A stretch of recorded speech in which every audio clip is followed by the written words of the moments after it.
A Wall Street trader once bought 17 identical black suits in a single afternoon. Not because he needed them.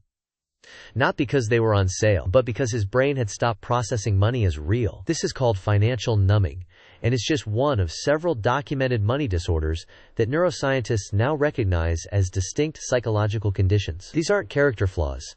They're measurable dysfunctions in how the brain processes value, reward, and risk. And chances are, you recognize at least one of them in yourself. Let's start with what money actually does to your brain. When you receive money, buy something, or even just think about a potential purchase, a small structure deep in your brain called the nucleus accumbens lights up. This is the same region that activates when someone uses cocaine, eats chocolate, or falls in love. It releases dopamine, the neurotransmitter that creates the sensation of wanting. Not liking, wanting. And here's where things get interesting. Your brain doesn't actually distinguish between different sources of reward. A notification that your stock went up, a slot machine paying out, finding a $20 bill on the street. Same chemical response. Same neural pathway. This is why behavioral economists like Daniel Kahneman have spent decades studying how we make financial decisions. Because money hijacks systems that evolved for completely different purposes. Think about the last time you bought something you didn't need. Maybe you were scrolling online late at night. You saw something. It was on sale. You clicked buy. In that moment, your prefrontal cortex, the part of your brain responsible for rational decision-making, was essentially offline. The limbic system, the emotional, impulsive part, took over. Now imagine that happening not occasionally, but constantly. Imagine your brain's reward circuitry becoming so dysregulated that normal purchases don't satisfy anymore. You need bigger hits, more frequent transactions, higher stakes. This is the neurological foundation of what psychologists call behavioral addictions related to money. These aren't recognized in the same way as substance addictions, but the brain scans look remarkably similar. Research using functional MRI shows that people with compulsive buying disorder show reduced activity in the prefrontal cortex and heightened activity in reward centers when shown products. The exact same pattern seen in gambling addiction. The difference between a normal person and someone with a money disorder often comes down to regulation. Can you stop? Can you delay gratification? Can you feel satisfied? For most people, the answer is yes, most of the time.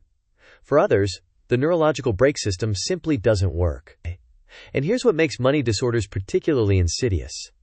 Society normalizes them. We don't have gambling advertisements during the Super Bowl by accident. We don't have one-click purchasing because it's convenient for us. These systems are designed to exploit the exact vulnerabilities we're about to explore. So let's look at what happens when these vulnerabilities become full-blown disorders. In 2012, a former Deutsche Bank trader named David Lineweber wrote about something he called trading addiction. Not casual overtrading. Not poor risk management. An actual compulsion where the act of trading became more important than whether the trades made money. He described traders who would make hundreds of transactions per day.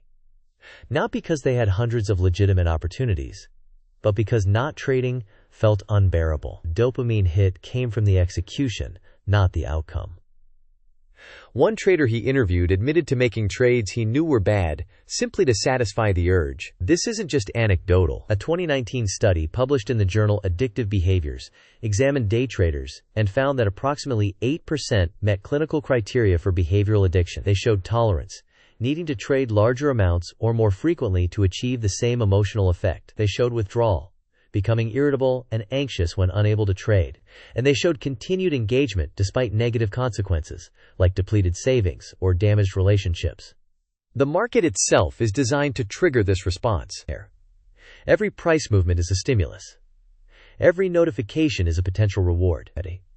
The modern trading app, with its instant execution, colorful charts, and gamified interfaces, creates what psychologists call a variable ratio reinforcement schedule. It's the same mechanism that makes slot machines so addictive. You don't know when the reward is coming, so your brain stays in a constant state of anticipation. But here's what's crucial to understand. These traders aren't stupid. Many are highly intelligent, mathematically sophisticated people. The issue isn't knowledge. It's neurology. Functional MRI studies of problem gamblers, which trading addiction closely resembles, show abnormalities in the ventromedial prefrontal cortex. This is the region responsible for evaluating future consequences and controlling impulses. When this area is underactive, the brain becomes unable to properly weigh long-term costs against short-term rewards. A normal person thinks, "This trade has a 60% chance of losing money, I shouldn't take it." Someone with dysregulated reward circuitry thinks, "But it might work, and I need to know right now." The financial consequences can be catastrophic. Compulsive traders often hide losses from spouses, borrow against homes, drain retirement accounts, not because they're immoral, but because the addiction has the same grip as any other. As Morgan Housel writes in The Psychology of Money, doing well with money has little to do with how smart you are, and a lot to do with how you behave. And behavior is driven by brain chemistry. The tragedy is that the industry knows this. High-frequency trading platforms deliberately design features to increase engagement. Push notifications, streak bonuses, leaderboards. They're not serving investors. They're cultivating addicts. Now let's talk about compulsive buying disorder, sometimes called shopping addiction, or oniomania. This isn't enjoying shopping. This isn't treating yourself. This is a recognized psychological condition affecting an estimated 5 to 8% of the population in developed countries. Researchers at Stanford University, led by psychiatrist Donald Black, have studied this condition extensively. What they found is that compulsive buyers experience shopping the way others experience substance abuse. The anticipation of a purchase creates intense excitement. The purchase itself brings brief euphoria. But within hours, sometimes minutes, the feeling collapses into guilt, shame, and anxiety. So they buy again to escape those negative feelings. It's a cycle. Brain imaging studies reveal something fascinating. When compulsive buyers are shown products they desire, their nucleus accumbens shows hyperactivation, but their insula, the brain region associated with pain and negative emotions, shows reduced activity when they see prices. In other words, their brain screams yes to the reward and whispers no to the cost. Normal shoppers show the opposite pattern. When you see something you want, you get a small dopamine hit. When you see the price, your insula activates, creating a negative feeling that helps you evaluate whether it's worth it. This is called the pain of paying, and it's actually protective. It stops you from making foolish purchases. But in compulsive buyers, this pain signal is blunted. The research gets more specific. A study by Brian Knutson at Stanford used functional MRI to predict purchasing decisions before people consciously made them. They could see in the brain activity whether someone would buy or not buy an item, seconds before the person decided. The deciding factor was the balance between nucleus accumbens activation and insula activation. Compulsive buyers show a broken balance. Their brain's reward system is hypersensitive, and their cost evaluation system is numb. This is why telling someone with a shopping addiction to just stop buying is like telling a depressed person to just be happy. The neurological mechanism that would enable them to stop is malfunctioning. The condition often co-occurs with other disorders. Studies show that 60 to 80% of people with compulsive buying disorder also have mood disorders like depression or anxiety. Many use shopping as emotional regulation. They feel bad, they buy something, they feel temporarily better. It's self-medication through retail. And modern e-commerce makes it worse. One-click purchasing removes friction.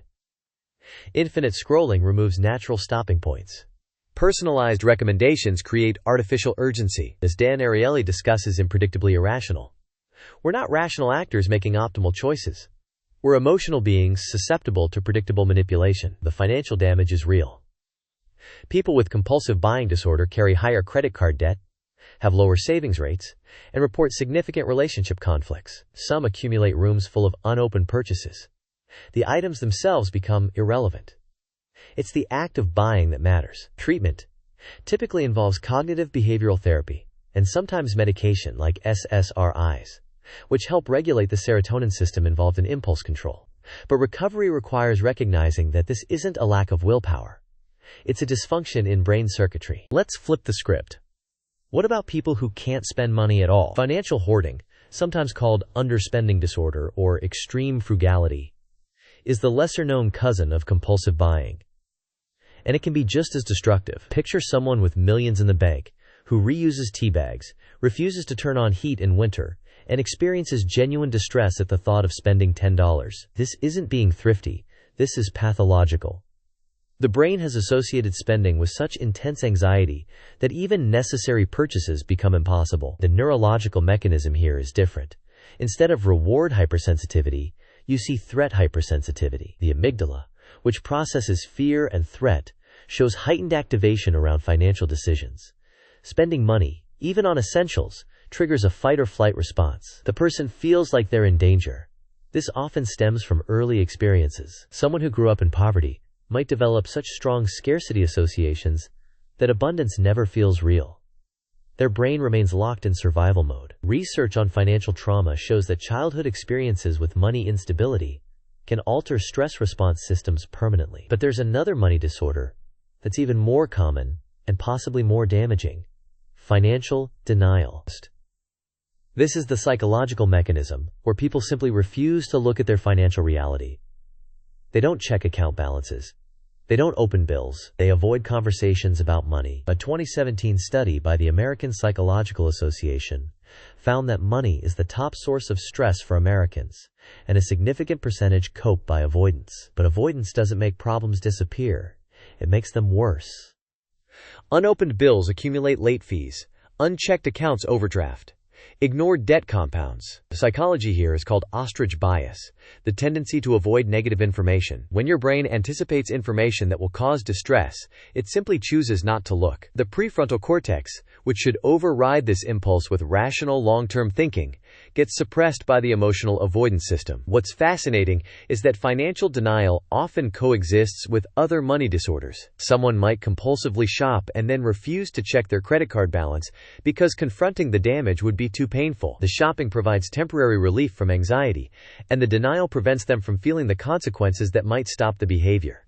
It's a perfect storm of dysfunction. Treatment for these conditions varies, but they share a common thread. They all require retraining the brain's relationship with money. For hoarders, this means gradual exposure to spending in safe, controlled ways until the anxiety response decreases. For those in denial, it means building tolerance to financial information through small, manageable steps. The goal isn't to become perfectly rational with money. That's impossible. The goal is to restore enough regulation that the disorder doesn't control your life. Because here's the thing. These disorders don't just hurt you financially. They damage relationships, limit opportunities, and create chronic stress that affects physical health. So what do you actually do with this information? Let's get practical. First, recognize that awareness is the starting point, not the solution. Knowing you have a dysfunctional relationship with money doesn't automatically fix it. Just like knowing you have an infection doesn't cure it. You need intervention. For compulsive behaviors, whether buying or trading, the most effective treatment is creating friction. Remember how we talked about one-click purchasing and instant execution? You need to reverse that. Delete shopping apps. Remove saved payment methods. Implement a 72-hour rule where you wait 3 days before any non-essential purchase. This isn't willpower. It's architecture. You're redesigning your environment to work with your neurology, not against it. Studies on behavioral change show that willpower is a limited resource, but systems are unlimited. If you have to manually enter your credit card number for every purchase, you create a pause. In that pause, your prefrontal cortex comes back online. You have a chance to make a different choice. For financial avoidance and denial, the approach is the opposite. You need exposure, but gradual. Start by simply looking at one account balance once per week. Don't try to fix anything. Don't judge yourself. Just look. The goal is to desensitize your amygdala to financial information. Over time, the anxiety response decreases. Then expand. Open one bill. Review one statement. The key is consistency and small steps. Trying to overhaul your entire financial life in one weekend will overwhelm your system and trigger more avoidance. As James Clear explains in Atomic Habits, small changes compound. The goal is progress, not perfection. For financial hoarding, therapy often involves values clarification. What are you actually saving for? What life experiences are you denying yourself, and why? The work is helping the brain distinguish between real threat And phantom threat. Spending money on a needed winter coat is not dangerous. But the brain needs proof. Here's something most people don't realize. These money disorders often require professional help. Not a financial advisor. A therapist, specifically. Someone trained in cognitive behavioral therapy or acceptance and commitment therapy. Money disorders are psychological conditions with financial symptoms, not financial problems with psychological symptoms. There is also emerging research on how mindfulness practices can help regulate the brain's reward and threat systems. Meditation has been shown to strengthen the prefrontal cortex and reduce amygdala reactivity. It won't cure a money disorder, but it can provide more space between impulse and action. That space is where change happens. Now, back to that Wall Street trader with 17 identical suits. What he was experiencing was financial numbing, where money loses meaning. The numbers become abstract. $500 and $5,000 create the same emotional response. Nothing. This happens when the brain's reward system becomes so flooded with stimulus that normal amounts no longer register. You need bigger and bigger hits just to feel something. The treatment is dopamine fasting. Periods where you completely abstain from the behavior. No trading. No shopping. No checking accounts. You're essentially letting your brain's reward circuitry reset. It's uncomfortable. The brain protests. But over weeks, sensitivity returns. The deeper lesson is this: your brain evolved to handle scarcity, not abundance. To deal with immediate physical threats, not abstract financial futures. Every money disorder we've discussed is a mismatch between ancient neurology and modern financial systems. You're not broken. You're just running outdated software in an environment it wasn't designed for. The solution isn't to become a perfectly rational economic agent. It's to recognize your vulnerabilities and build systems that protect you from yourself. That's not weakness. That's wisdom. As Morgan Housel writes, financial success is not about knowledge or intelligence. It's about behavior. And behavior is just brain chemistry over time. So ask yourself, which pattern did you recognize in yourself? Where is your money brain malfunctioning? And what's one small friction point you can add or remove today? Because the brain is plastic. It can change. But only if you give it the right conditions. If this changed how you think about your relationship with money, subscribe for more psychology that actually matters. Next, we're exploring why terrible investors think they're geniuses and why experts often fail. It's called the Dunning-Kruger effect, and it explains half of Twitter.